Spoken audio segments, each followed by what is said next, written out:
Gracias por continuar en este programa en el que seguimos hablando sobre la personalidad de Eloy Alfaro, tratando de ver al ser humano detrás del mito. Y por eso nos parece estupendo la posibilidad de conversar con el antropólogo Pablo Rosero.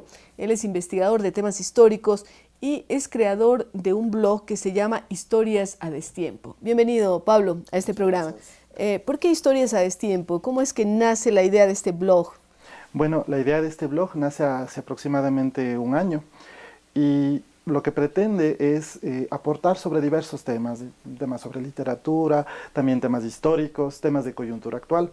Y se llama Historias a Destiempo porque consideramos que particularmente la historia del Ecuador pues es una historia a veces mal contada, es una historia que se ha quedado rezagada, sí, oculta también, oculta, ¿no? Sí, oculta. Y usted está tocando frecuentemente el tema de Eloy Alfaro.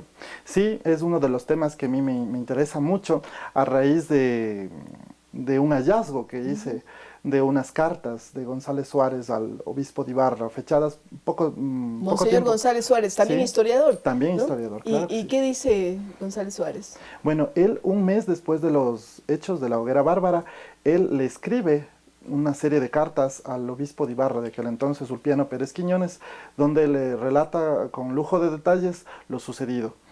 Y, entre otras cosas, le indica también, entre líneas, su posición. Parece que Monseñor González Suárez tuvo un cierto miedo, incluso cuando pasó todos estos acontecimientos, y él trata de reivindicarse a través de estas cartas. Trata de incluso demostrar que él ayudó a la familia Alfaro, a ayudarles a poder trasladar los cuerpos de los generales a Guayaquil, como era el pedido de una de las hijas de Eloy Alfaro. Entonces trata lo que quedaba, ¿no?, de los cuerpos carbonizados. Exactamente. Sí. Entonces trataba en cierta manera también de dar una justificación histórica de su proceder, porque no olvidemos que también González Suárez ha sido un poco criticado en este punto. Se dice mucho de que él pudo, desde su posición como arzobispo de Quito en aquel entonces, pudo haber hecho algo más. Al margen de este descubrimiento que usted hace, que es extremadamente importante, de este hallazgo, ¿cómo enjuicia o cómo mira usted la figura de Alfaro? Porque ahora prácticamente lo tenemos como uno de los íconos de lo que está ocurriendo en el Ecuador políticamente. Justamente esa era una de mis preocupaciones al momento que fui procesando la información de este hallazgo histórico, si cabe el término. Yo quería mostrar también un Alfaro más humano, o sea, un hombre que sin restarle su valor histórico, pero era un hombre que enfrentó contradicciones, enfrentó problemas, enfrentó muchas veces dificultades en el ejercicio del poder, que lamentablemente hoy en día no se está visibilizando eso. Se está visibilizando. ¿Cuáles son estas cosas que no se están visibilizando, por ejemplo? Por ejemplo, primer punto, que Alfaro no llega al poder por el voto directo del pueblo. Él llega por las armas. Llega por las armas. Es un revolucionario. Exactamente. Bueno, era el espíritu de la época también. Sí, así es. ¿No? Pero por otra parte hay ciertas dificultades que él experimentó, como por ejemplo cuando el pueblo de Quito se levanta en abril de 1907, los estudiantes se levantan y él los reprime con mucha dureza. Entonces, esa faceta de libertad, claro, entra como un poco en contradicción con las libertades que tradicionalmente y además, él viene de una familia de comerciantes y él mismo es comerciante, ¿no? O sea, está más bien dentro de la ideología liberal, como le llamaríamos. Así es. Sí, entonces desde ese punto de vista hay una cierta oposición a la figura que hoy se le pretende mostrar de Alfaro, ¿no? Él era un liberal, quería insertar al Ecuador en un modelo económico liberal, valga la redundancia, y eso como que no calza mucho en la visión que se le quiere dar ahora. Y es penoso esto, o sea, es penoso recurrir a los personajes históricos para un poco manipular cierta información. Entonces, desde el espacio del blog, lo que pretendemos es mostrar una visión de los personajes históricos, pero una visión bastante equilibrada. Mostrarlos en su dimensión histórica, justa, en su real valía, pero también mostrarlos en su dimensión humana, ¿no? Que yo creo que no les resta eso valor. Más bien todo lo contrario, porque dentro de ser humanos como todos logran ese realce tan impactante, ¿verdad? Y fíjese que hace poco yo leí en un autor que ahora mismo no recuerdo, que él hablaba de la historia del Ecuador como un secreto de familia. Un secreto de familia en el que solo se habla de aquello que conviene. Entonces yo pienso que también hay que ver la otra parte, ¿no? Entonces, eso es en pocas líneas pues lo que pretendemos ¿Quién dar es nuestro para aporte. usted Eloy Alfaro, después de todas estas investigaciones que ha hecho? Eloy Alfaro es un hombre extraordinario, un hombre que se la jugó por lo que él creía durante 40 años. No olvidemos que lo conocían como el general de las derrotas. Los conservadores se le burlaban diciéndole que nunca ganaba ninguna de sus batallas, de sus guerras. Pero es un hombre que durante 40 años luchó por lo que él creía hasta que lo consiguió.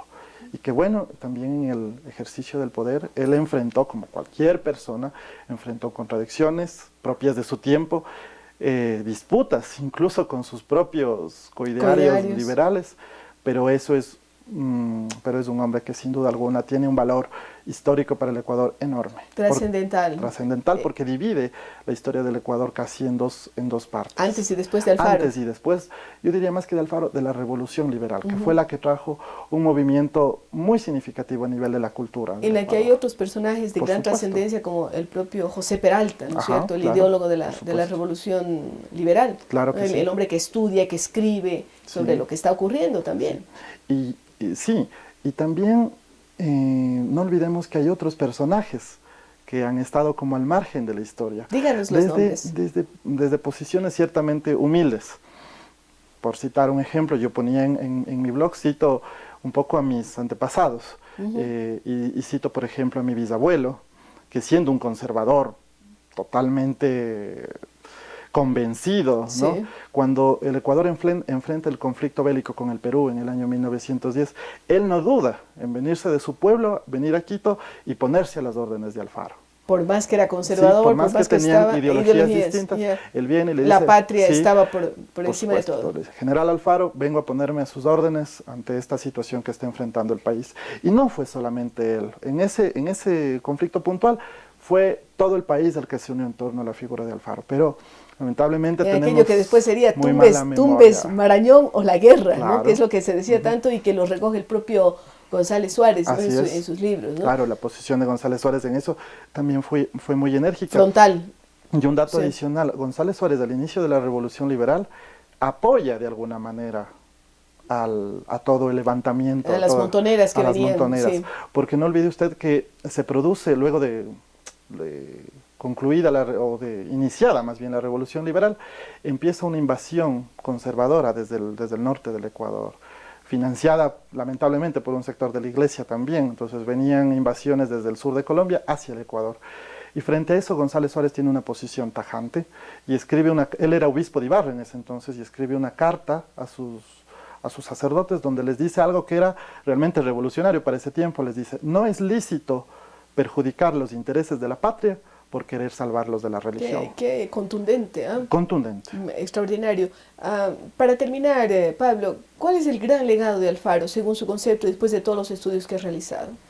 El gran legado de Alfaro es el que yo citaba hace un momento, el de un hombre que luchó contra viento y marea por sus ideales, y un hombre que de alguna manera inició una transformación, que luego por temas que todos conocemos, esas desigualdades no fueron del todo superadas, pero es un hombre que puso su aporte, que dio todo lo que él dependía para poder iniciar una transformación del país. Qué interesante la visión de Pablo Rosero, antropólogo, investigador de temas históricos.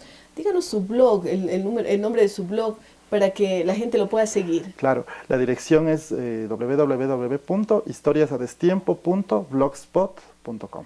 Perfecto, ya saben ustedes cómo llegar y seguir estas interesantes análisis, descubrimientos, investigaciones que hace Pablo Rosero sobre las historias a destiempo, que podríamos llamar también las historias no contadas. Regresamos con ustedes luego de una pausa.